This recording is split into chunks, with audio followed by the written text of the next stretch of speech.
All right. Ladies and gentlemen, boys and girls, children of all ages, welcome back to another episode of Always Almost There Day After Show Live. We're here today for a very special first one in exactly a year. I guess it's been 364 days since the last episode of Always Almost Megan, but she's back, and we're very excited to have her here to talk about Mountain Jam last night. Hi, Megan. Hi, guys. Hey, Ryan. Hey, Neil. I'm so excited to be here. I've missed you. You know, I watched, but it's so fun to come on. So thanks for having me. Thank you. Yeah, right back at you. Always excited to pod with you, and it's so sad that it's been a year since the last time you were here. I know. Yeah. Well, I think that the last two shows that I saw were Soulshine and Luna, and I think I was working the next day and couldn't come on. So this is overdue for sure. Yes, very much so. I mean, we should have done the full rebrand. We didn't do the rebrand today. We've changed the name. Megan's on. That's how big of a deal it is. So we should have changed the top bar there. But next time, we'll have to get you on much sooner than 364 days from now. Well, Megan needs to see more Goose. I know it's hard. I feel like every time they play up here, I'm always gone. It's so frustrating. But I'm gonna be seeing some in the fall. I know that for sure. You obviously bring the vibes, because you did for this show. Yeah. So you should see Goose more so we can benefit. Everyone benefits when Megan goes to Goose. It's true. I love that. I'm so excited to talk about last night. What a killer show.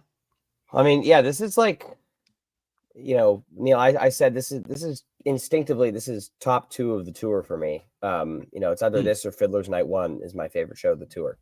But what do you think?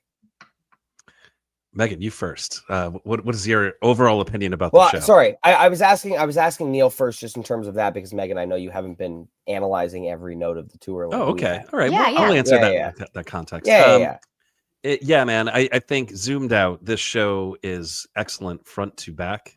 You got a lot of unexpected stuff. You got a lot of oldies, especially after a night of kind of newer stuff, and you've got jams in all kinds of places. Excellent jamming. First set, excellent jamming. Second set, segues. I mean, everything was happening. Sit-ins. Michaela Davis. Sit-in that elevates the show. Sometimes sit-ins take away from the show. Not this one, man. It was sick. So that's my take overall. So is it like the second best show of the year? Maybe. It has all the elements of the tour. Of the tour. Yeah, of the tour. Yes, not of the tour, year. Of course. Not February. Don't forget about February. Yeah. But yeah, Megan, so top level thoughts on last night's show. Hit us. Just super energetic show. Even the slower moments had so much intrigue. So there was nothing to disrupt the flow. I thought the flow was excellent. And even in the first set, I was initially going to say especially in the second set, but I was looking back and thinking this morning about the first set, and it really does flow so well. It has kind of bookends where it kind of starts setting a vibe and then it ends on this really high point. So I think it does have like a really great narrative arc, which is hard to do with a sit-in as well. And I think the sit-in was absolutely perfect. She just completely elevated those songs, which I know we'll talk about, but I thought it was really well done. And I thought it was super interesting that there's nothing off the new album. I was shocked about that. I was expecting to hear a few. There were a couple I really wanted to hear that were played recently, so I thought I wouldn't hear them, but it was really surprising and fun to hear all these older songs too. And I agree. I thought the jamming was really diverse and not overly reliant on the Goons, which I think is awesome. Mm-hmm. Got a little bit of Goons though. Always had to have it. Well, let's start the show here. Rick coming out in the Mo bucket hat. He heard that Neil's been only talking about how Cotter's a Wook and was on jam band tours, and Rick was like, "Hey, I like jam band too." Like, yeah, that's next level Wook behavior. Just the bucket hat. I hope the bucket hat comes back. I doubt it will, but I mean, looked fantastic. I don't know everything about it. It's all a vibe. Such a heady lot kid. I was like, yes, he's really leaning into this like chill mountain festival vibe. Totally. And the Instagram video from before the show that they posted kind of showed where Rick's head was at before that show, which was he was in party mode, and he was just ready to rage. So that was good. So the energy coming in with the bucket hat, of course, it's just big time Wook energy.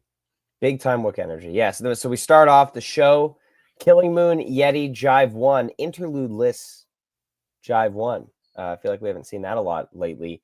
Killing Moon coming back for the first time since September, 67 shows. last played to open Minneapolis. Yeah, great tone setter. Nothing else to say here. Another full Yeti.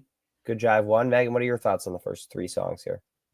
Well, I just want to tell you a little bit about the vibe at Mountain Jam because it was really cool. They brought this back after 6 years. It's been on hiatus since COVID, I believe, and they moved it from Hunter Mountain where it used to be, and now it's at the smaller mountain in the Catskills. And it was absolutely gorgeous. It was so small. I don't know how many people there, but there couldn't have been more than a couple thousand people there, maybe like 4 or 5. I'm not good at that, but it seemed really kind of small. It was really easy to navigate. You could get a great spot even if you were coming like just at the headliner. You can kind of easily get around. It was easy to get out in and out when you needed like to go to the bathroom or get water or whatever. So it was just a super relaxed vibe. They had a gondola that you could like ride up to the top of the mountain. And my friend Jamie and I, you guys both know Jamie and I, took the gondola up. It was really steamy. It was a bit hot boxy in there because it was really humid out. But when you got up to the top of the gondola, you were in a cloud and it was just really cool. And it was just a really fun vibe. It was very chill. That's awesome. Yeah, it looked Yeah. gorgeous and like a really cool setting for a music festival. Yeah, it was beautiful. I hope they go back. It was really fun and easy to get in and out of. It was great. Although the parking, we came kind of late and the parking was pretty far away. And you could either wait and take a shuttle bus, which is not really my vibe, or you could walk down the ski slope down in there. And as we were walking down, Jamie was wearing flip-flops with her Peter socks, which the Peter socks were a massive hit all night. And we were stopped constantly for these Peter socks she has. But the flip-flops on like a muddy, humid day in June down a ski slope were not ideal, but it set the tone for us just to have a great night. It was really fun. Yeah. But That's the opening, yeah, I thought the opening was great. I love the Killing Moon. The last time I saw it I was also on Always Almost Megan that time too. It was the first night at Red Rocks in 2023. They opened that show with it. And it's just really immediately makes you feel you're in a Goose show because it's so vibey. And yeah, just really energetic for Yeti. And Jive 1 is like the perfect summer festival energy. And I loved the melt into Rosewood Heart, which I know we'll talk about, but really great. Yeah, I mean, not much to add. Megan, you covered everything there. Although I really liked your description of going down the mountain. I can both envision and hear that. Yeah, I was going to say, I can hear every bit of it. But in any case, yes, I mean, this is like a great 3-song opener. When this was happening, though, for me, at least, from all my expectations about what this show was going to be, came crashing down. I had a clear picture of all of the songs I thought they were going to play. Yeah, Mr. They played Egg exactly 0 of the songs I thought they were going to play. Imagine getting an egg last night. Yeah, I had such a great night in fantasy. I got 2 whole points. Yeah, 2 whole points. So this is unpredictable. The important thing to point out here is that it was a very unpredictable show. The Yeti in the 2 spot actually is like a really great spot for the song. Peter got in the crowd, and the crowd was all fired up. That was awesome. And then, an interludeless jive, which is really, I don't think they've done that since they introduced the interludes, have they? They definitely have. Neil, sorry to correct you there, but this is the first interludeless jive first interludeless jive 1 since the Salt Shed last fall. So there were 6 versions in a row that went interlude 2 into the jive. From then. All right. Well, okay. So 6 versions in a row made me forget because they play it like every half or every dozen shows these days. So in any case, that was really cool. Yeah. And then we're gonna talk about Rosewood next. So why don't you take us away there? Yes, Megan, please take us Rosewood and Weird Fishes with Michaela Davis on harp. Yes, please. More of this. It was just really pretty. I thought that coming out, watching her set up the harp, it's such a cumbersome instrument. I used to sing a lot in high school, and someone asked me to sing in their wedding, and I had to sing along with a harp. It was my accompaniment. And harps are just super weird. And to watch someone play it in this sort of an environment was really cool because Rick seemed really excited about it, and he was like looking at her, and she's such a goddess anyway, and an incredible musician. And the way that she added the flourishes to Rosewood Heart, which is already such a dreamy and elegant song, to hear the harp over it was absolutely beautiful. It was nice to listen back this morning because the sound was a little diffused at like being outside.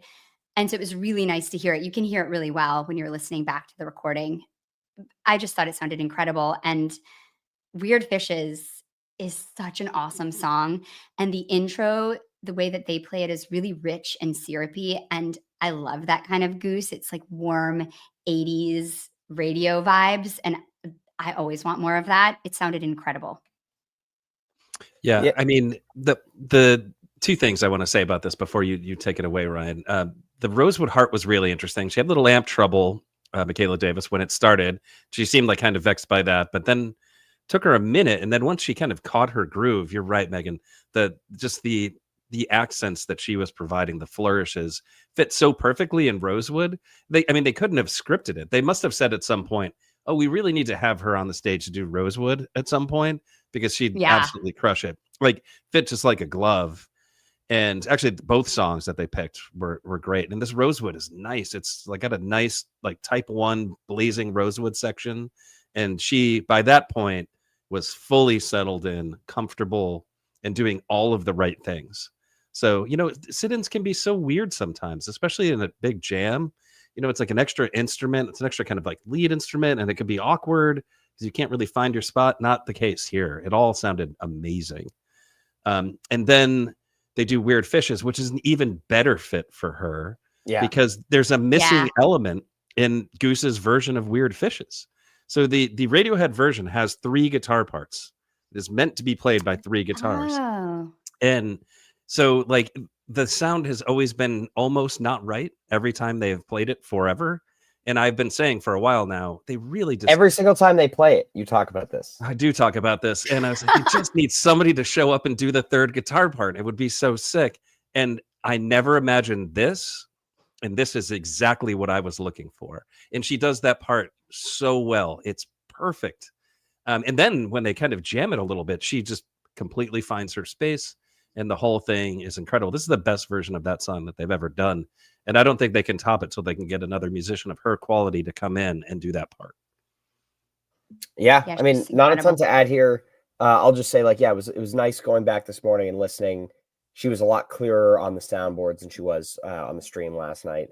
But yeah, this is such a cool collab, and also her being turned up on the soundboard was great, because I thought listening last night, it's like when they're in full on peak mode, it's hard for a harp to kind of cut through the mix the way that it would need to be heard. But they did a good job of, making it. It was really hard to hear live outside. Yeah. It was pretty hard. That's tricky. Yeah. All right. Then they had a hand truck come and wheel the instrument off the stage. That was actually she wheeled it off. We were we were watching. We were like, somebody help her! Like, why is she wheeling the harp off on her own? Like, get a crew. We were like, Rick, like, go help her. I mean, it's her instrument. I guguess you got to walk off with your instrument. If you had a guitar, you're just like walking off with it. I imagine she wants to in that situation. Or the full hand truck. Full hand truck. It's crazy. It's intense. It's crazy. All right, then first set comes to a close with Jive 2, Jive Lee. We got all 3 jives last night. I didn't see the written set list, so I'm curious if this was an audible at all. I was also expecting this Jive Lee to be pretty short and like to the point. They were already pretty far into the set. I didn't really think about the fact that because they're on a ski hill, that the curfew of their set ends at 10 would be a soft curfew.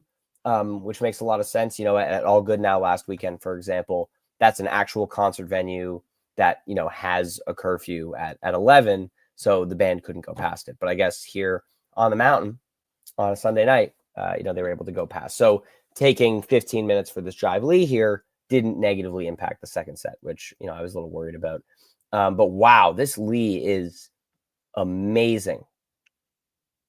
Yes. Yeah, absolutely. Yeah, I think that the way that they came in with the energy with these 2 songs after the sit-in was really perfect too. It was like, pick up the tempo, let's go, and let's just drive hard through the end of the set. And the jive was super driving, really intense, but did a really nice job of playing with dynamics too. They would kind of swell and then get softer. And then they started building with like sheets of sound, and they had big synth energy. And then when Rick just breaks through, it sounded so killer. It was such a great way to end the set. Really big, like scenery chewing energy, just really big statement. After the set ended, I felt like a jerk because I had gone in saying to everybody that I was just going to see like a mid festival Goose shows, and after the first set, I was like, doesn't seem like that's what we're getting tonight. Yeah. I mean, You get the dark jamming, that synth patch that Peter has here that's like kind of like hissing steam in a way. Yes. I don't remember like really hearing that before, and it's really cool. You got thoughts? Well, so first I have a question for Megan. So in the venue, was it incredibly loud? Was it louder than the rest of the band, or where did it fit in the mix? The synth, yeah. The synth sounds. I'm not so great at isolating that stuff, especially remembering back to it, but the sound in general was really interesting in the venue. At certain points, the low end was really intense. Like you could feel everybody was really close because it was just a small place, but Yeah. you could feel the bass really strongly in you. Trevor sounded really great, but it was definitely not super well balanced, the mix outside the venue. I don't know if it's just because it's a really broad open space. It was pretty windy. I don't know if there was just a lot of like that affecting the noise, but I didn't notice the synth any differently than anything else. Yeah. So on the recording, the synth is so incredibly loud. It drowns out almost every instrument when they do Really? it. Yeah, in on the stream it was the same way. And it's just so overwhelming, even the sound. It's amazing actually what happens. I mean, it sounds like he's launching a rocket, which is like That's a good parallel. in chat. I mean, Yeah. and then of course there's like whole elements of this thing. They kind of do that loose ends adjacent jammy thing that they actually do a couple times on the show. Good call. And that was the theme of the whole Jive Lee first part of the jam, was just basically like living in that kind of fun, vibey, loose ends, funky space. And then Peter launches the rocket ship. Then you get several minutes of just total chaos, weirdness. I don't even know how to describe it in words, but I mean, it was a lot. And then, of course, the rocket finishes launching and then goes right back into the peak of Jive Lee. I mean, wow. This is a killer version. I will say, yeah, like it's amazing, and the peak is awesome. Peter forgot how to play the ending at double time. I guess like Rick and Cotter were nailing the changes at the faster speed, and Peter was playing it as if they were at the normal Jive Lee tempo ending, which is funny because they've done it before at this double time speed. I don't know, that was just funny to me, and then but it was great, and again, 16 minutes of Jive Lee is like 20 plus minutes of most other songs, because it's just the jamming there. So Peter was definitely flustered when they came off the stage. Like he didn't know how to like walk off the stage. He's like, "We're gonna take a set break," and then he's like, "All right, bye," and then like runs off. It was like the most awkward end of a set. Which like Peter, he does the awkward end of set thing really well. A lot, yeah. But this one was like, it was intense. I have to say, like, this is that Megan brings the Lees, the absolute sick festival Lees. Megan sees them all. She was, of course, at Northlands, where that is like my favorite Lee of all time. Yes, that's right. I forgot about that. Yeah, and I mean it's such a rarity at this point. I mean, what was the gap on it last night? This wasn't that bad. It was since Vegas. Yeah, which is 12. But I mean, it was 33 before that. So yeah, I think 12 is about average for right now. I think in the last half year they played it twice, basically. More or less, if you think about how many shows they play a year. Well, in the last half year they played it twice, but those were both in June. Yes, but my point is, like, what I'm saying is, like, 50-something shows is a half of a Goose year. It's more than half of a Goose year. Yes. And that's 2 in that amount of time. So, yeah. There we go. All right, set 2, Hunger Site. This is a very 2024 Hunger Site in its structure, in that you get 18 minutes of peaking and then 5 minutes of something else. But this 5 minutes of something else is just like jaw-droppingly incredible music. It's serene, it's calm, it's got emotion in it. It sounds a little bit like Bob Don at times. And I thought they were segueing after the peak because it's a festival, and so I'm like, oh, they did 18 minutes of high octane Hunger Site peak. Like, hell yeah, let's see what they're gonna do next. And so they're playing, and I'm like, what song is this? And it's not a song; it's just really amazing mellow jamming. And I'm curious, Megan, to hear about from you being there, like, was the crowd engaged in the jam, like, because a lot of times on this tour, when they've gotten into a quieter space like this, the crowd starts talking. And so I'm curious to know, first, obviously, your thoughts on this jam, because I absolutely adore it, but second of all, whether people were really into it. People were very locked in. In fact, once they got to that point, the crowd actually responded with like a roar after we realized that they weren't segueing.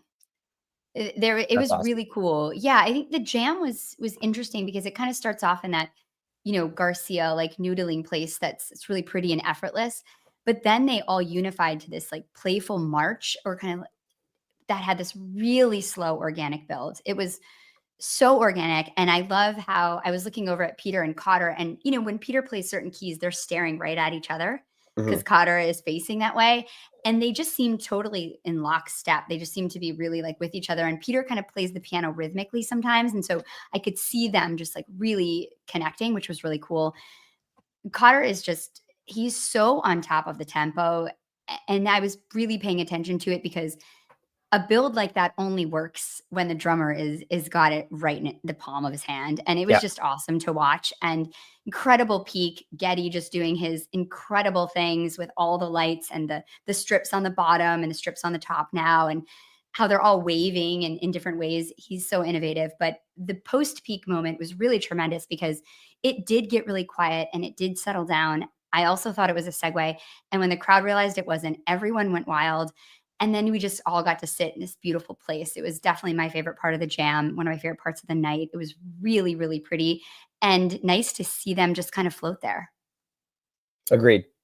Yeah, this version of Hunger Site is excellent. I don't want to discount when you say this is like a 2024 style Hunger Site where it's kind of got a driving section to it. I don't want to discount how good this particular section is Fair. because it is fantastic. So they pick up right where they left off with Jive Lee. It's that same loose ends style space with a little like more rock and roll vibe to it. And I love the way that this works out. Again, like what you said, Megan, my notes had the same thing, but Peter and Cotter were so locked in together. Peter playing super percussive piano, Cotter kind of doing his thing, and then Rick hanging back completely for a big section of this. He establishes the rhythm in this thing and makes sure everybody's on board. And then once that happens, and I love this about Rick, this is, I mean, he's always done this to some degree or another, but lately in the last year or so, this is a thing he does more and more often where he makes sure that the groove is there before he just comes in with just like giant beefy guitar solos. And that's what happens Yeah. at the very end of this thing. Mm-hmm. Like he got that right to where he wanted it to be. And he was like, all right, now I'm going to do the thing. Yeah. And so that peak is absolutely sick. And then the drop down, you guys have already hit on it a bunch. Megan, I agree. Like the space that they find is very Garcia like. There's not much like resolve to Rick soloing. It's like one continuous phrase as he kind of does this thing, and it evokes Ted tapes to me. I think of 2021 vibes. Yeah, in this thing.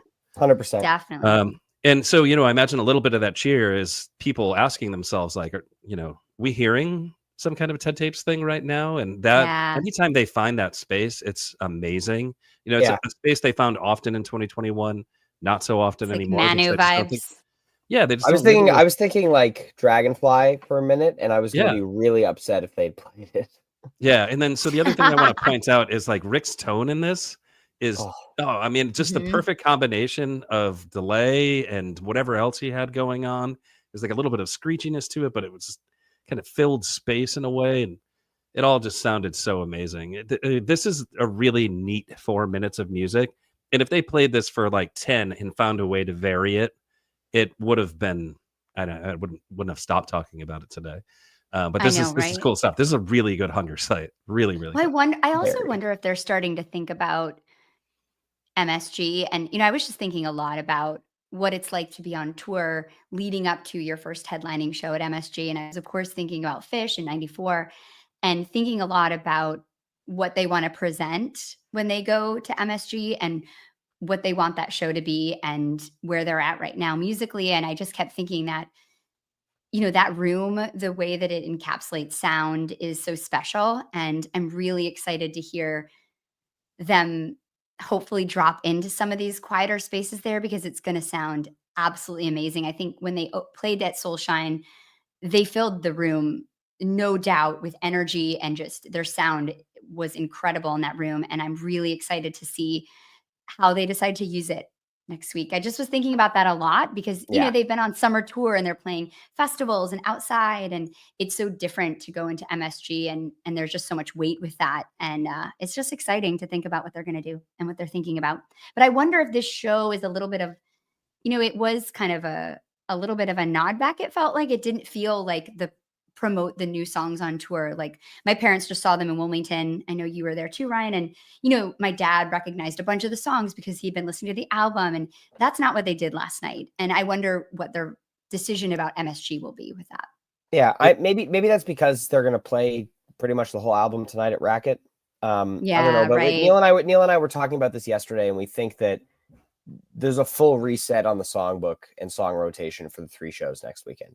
We're not going to see any repeats between those 3, but I think it's completely irrelevant how many shows it's been since the last play of certain songs. As soon, you know, once they get to New Hampshire on Friday. That makes sense. On this topic, though, I've got a couple of thoughts, Megan, since you brought it up. I've been thinking about this a lot too, because I've been at the past few shows. Of course, CMAC kind of feels a little bit bigger. So like that feels on par with the trajectory to MSG, but Jacobs Pavilion in Cleveland felt small. And then I saw this show and I was thinking about it like, wow, this looks really small too. Yeah. And it's not too far from New York. So you juxtapose like this venue and that vibe on the side of a ski mountain and the amount of people that are there and the fact that you can easily walk and find yourself a space to a completely sold out for what is available MSG for Goose. That's exciting. And it's just such a different vibe. And they've been playing a lot of shows and song sets in broad daylight, and they're not going to do that. Of course, they have the Perfect Darkness coming at MSG, which, you know, is a lob to Andrew Getty right now, who is going to blow the roof off of that place. So, they could do an early first set fast slow at MSG, right? Like, you know, they're probably not going to, but like, you know, the point is like, the lights are there for the 100% of the show. Well, in the vibe too, which is what I was getting at, which is they can play any song in any place at this point. There are no daylight kind of sets. Yeah. So it's an open book. They're gonna play it all at MSG. I mean, they're obviously gonna try to make it as big as they can. But this show does feel like the setup for that, right? They took all of the songs that live on the shelf quite a bit. Not all, but if you think about like Rosewood and the Jives and all of that stuff, those tend to live on the shelf for quite a while. Rosewood's interesting though, because it's been in regular rotation this tour. Like this is the 3rd one of the tour. You know, Idaho, St. Louis, and now last night. Yep.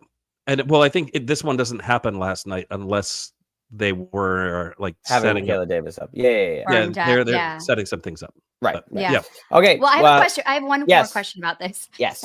I'm so fascinated about this, but what do you think, you know, and I'm sorry to keep comparing this to Fish. It's annoying, but Fish opens up with Wilson 94, right? The first time at MSG, just this monster that goes on to a live one. It's so hungry and authoritative. And if Goose was going to play that way, their first show, what are they going to open with? Like, what would be that vibe? Salt. Salt is the pick for that kind of vibe. Okay. I don't know that they're going to do that. No. Knowing Goose, knowing Goose, they're be like, woo, we're at MSG. We're going to go super hard tonight. And then they're going to open with like Cali or like Your Direction. I feel like Your Direction is Your Direction, like in the Your Direction would work and it would be great. But I think if you're going for that like straight to the point, really like hungry and energetic vibe, Salt is the song to open with. Okay, cool. I mean, Shawnee's got a point. Like Drive feels, as well. Drive, like totally. I mean, I was equating the also like, because I think if they're opening with Salt, they're not going to jam it out.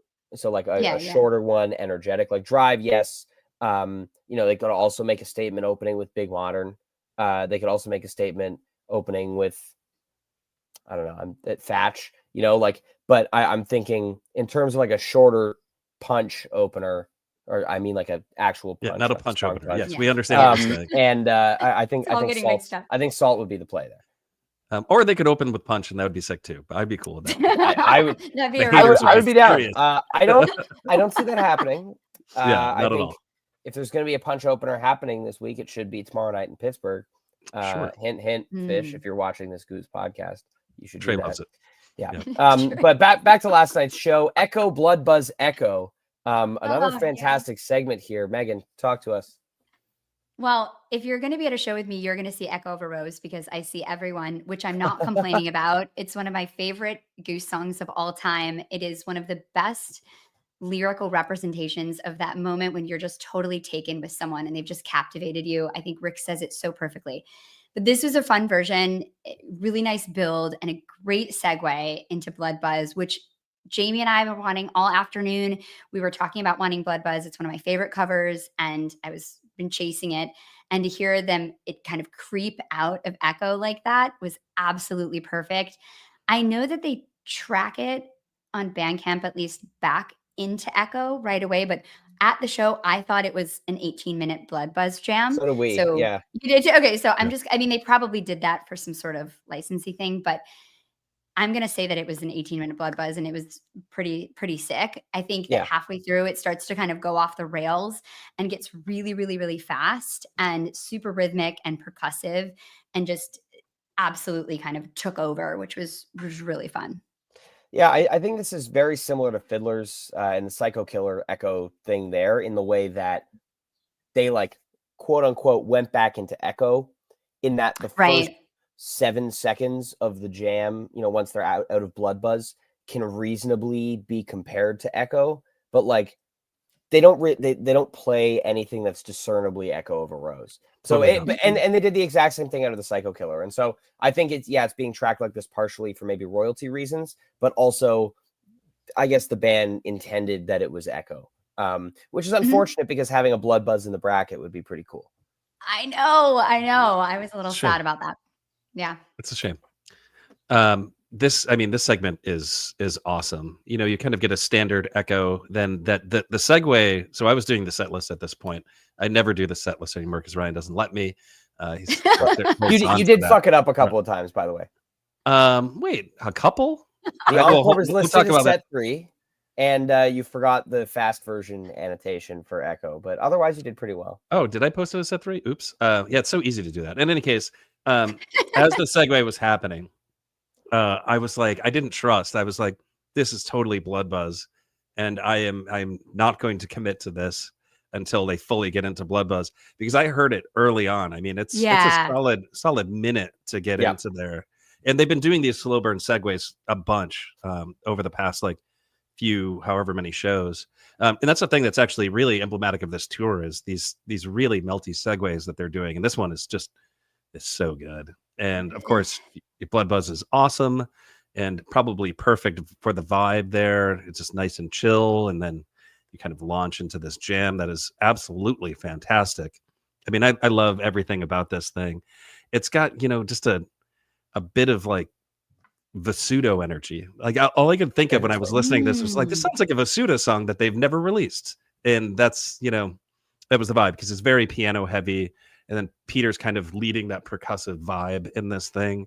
And it's really nice and fiery and great. And of course, the segue back into Echo of a Rose is kind of, you know, ties it up like a bow. It's really good 100%. stuff. Yeah. Yeah. I mean, I think I would just like to take this opportunity to say that they should jam covers more. Yes. They really should. And they're so good at making covers their own. Like they sound like Goose songs, you know, and just do it. Blood Buzz can be jammed. You know, that this is very easily a path to jamming out Blood Buzz. Like it didn't sound like, you know, so I had a lot of people being like, well, isn't this the same as the Seekers Drive thing from the other night? No, because the Seekers ended and they kind of revived the jam out of nothing from the ending of Seekers. This, they didn't stop playing. Like the song of Blood Buzz ended, but they didn't like play the last note and then start jamming again. They just kept going. I actually thought that they were playing kind of like a type 1 jam off the end of Blood Buzz, like which is why I was even like more confused about the tracking. But yeah, I think it definitely sounded like a jam out of Blood Buzz. Yes, absolutely. Speaking of making things your own, I just want to pause for a second here and just point out how you're making that T-shirt your own, Ryan. The color is fantastic on you. I'm stealing Megan's spot here. Thank you. It's so good. I was waiting to say something. The first thing I got on with just you and backstage, and I thought, wow, Ryan looks really good in that color. I'm like, I'm going to wait until I'm on air so it can be like an authentic compliment. And then Neil went and said it for me. But Ryan, I stole it. Men in pink in general, good. Yeah. I was worried. We were getting to the end of the set, and I was like, Megan hasn't said anything yet. So like, I felt like I had to bring it up. I don't get compliments ever on my fashion sense because I'm usually just wearing a variety of T-shirts I've got at concerts. So shout out to you don't deserve it, but you look shout great out to today. Friend of the pod, Steve McConaughey. It's his birthday today, and we have they do a pink party every year here in Pittsburgh, and that's what we're doing tonight. That's so fun. What happens? Lucas Grady and I all have the same pink shirt because none of us had a pink shirt, so we ordered a 3-pack of Gildan pink shirt from Amazon. Nice. And now you have a pink shirt. 3-pack of pink shirts. Now I have a pink shirt. But yeah, happy birthday to Steve. This is it's just a fantastic party that they throw, and everyone wears pink. I love that. That's it, though. And I hope you play Pink Pony Club at some point during the night. I have been in charge of the Ryan? music here all day. I don't think I will be in charge of the music at the party.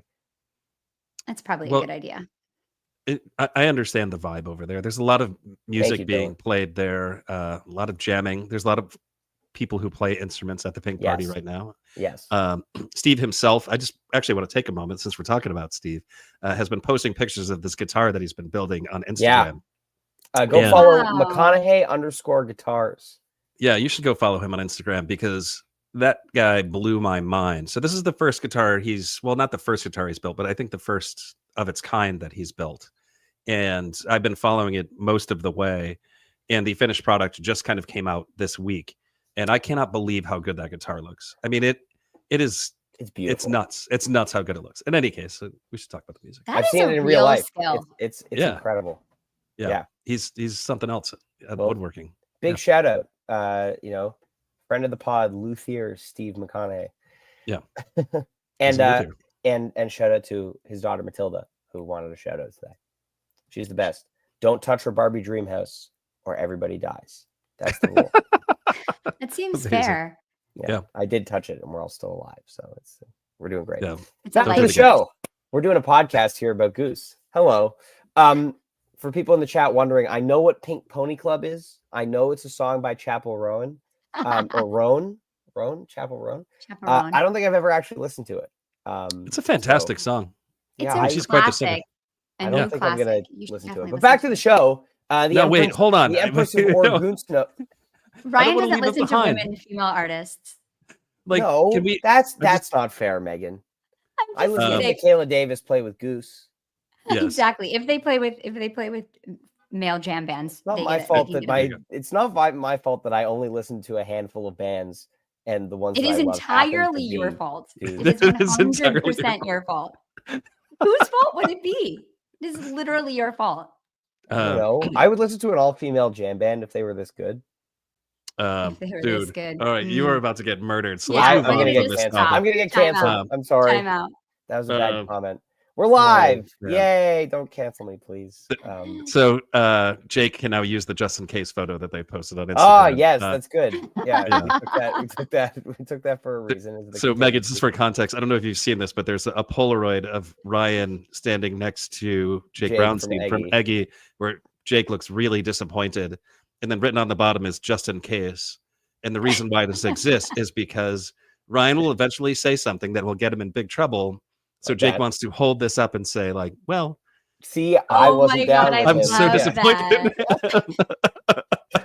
He's got his backup. Yes, this did happen. I was at Dylan's I don't know, a while ago, and he played me a bunch of Sabrina Carpenter. I enjoyed it. Nice. Yeah. Thank you. You should listen to Pink Pony Club. Yeah.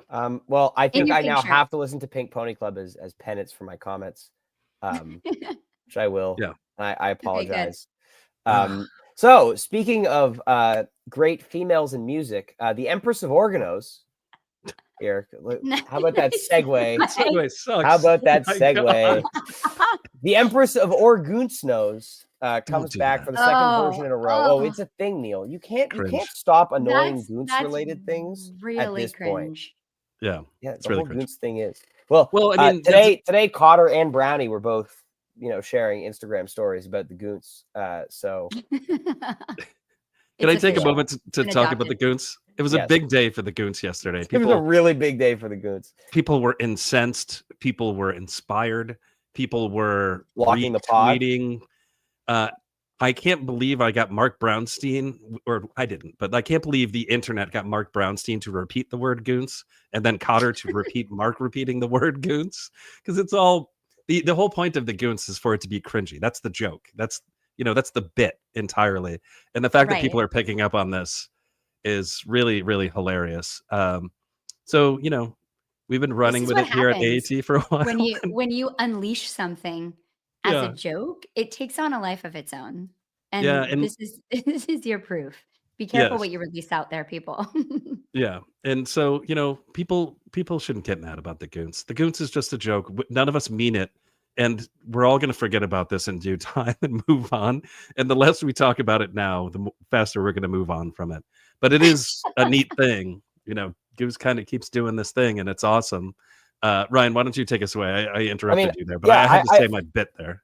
I just think, and I obviously want to hear Megan's first impression of her first live Goons. But this is great in Empress. And I think eventually when, we're not getting Goons every show, which I don't think, I think when they come back in September, this might still be happening, but I don't think we're going to be getting this much Goons again, because I think, they'll be like, we've done it.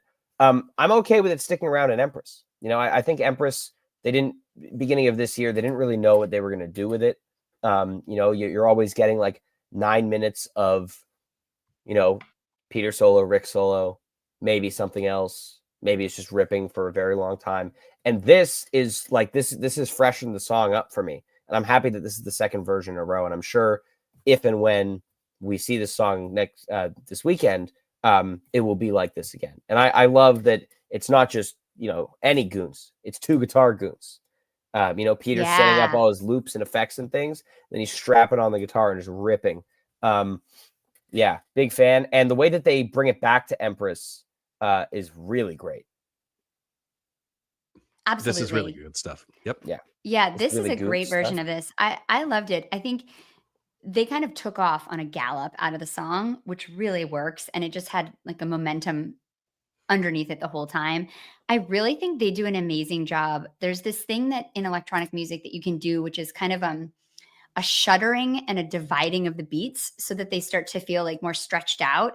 And it's a way to kind of like put multi-rhythmic stuff inside of electronic music. And it sounds so cool. And they're really nailing it. And I was thinking that they're probably doing it more and more because the 4 of them can get into such a tight pocket.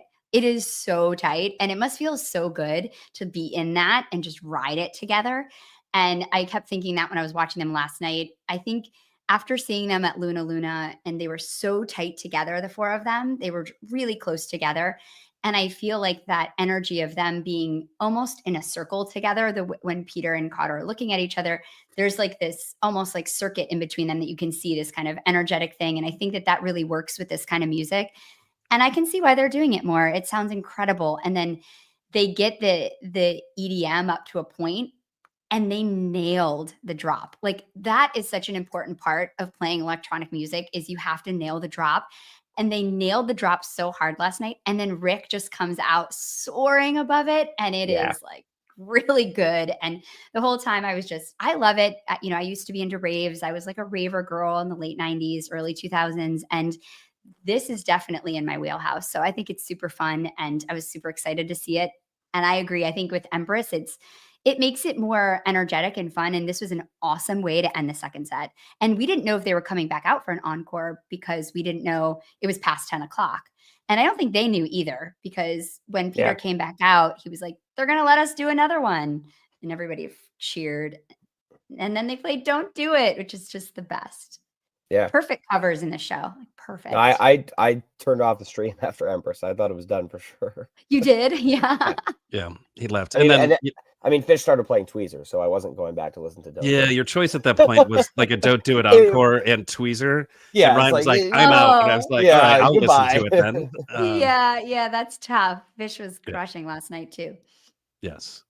Big night for music last night. But I have nothing else to add about this Empress of Organos, because Megan, you are like an authority on this kind of thing. You know jam music so well, like EDM music so well from your time in the 90s. So I was waiting to hear your opinion on the Goons. That was such a nuanced explanation of why the Goons is awesome. I will not even try to put any words to it. So thank you for that. That was sick. Yeah. What a way to end the show. It's so good.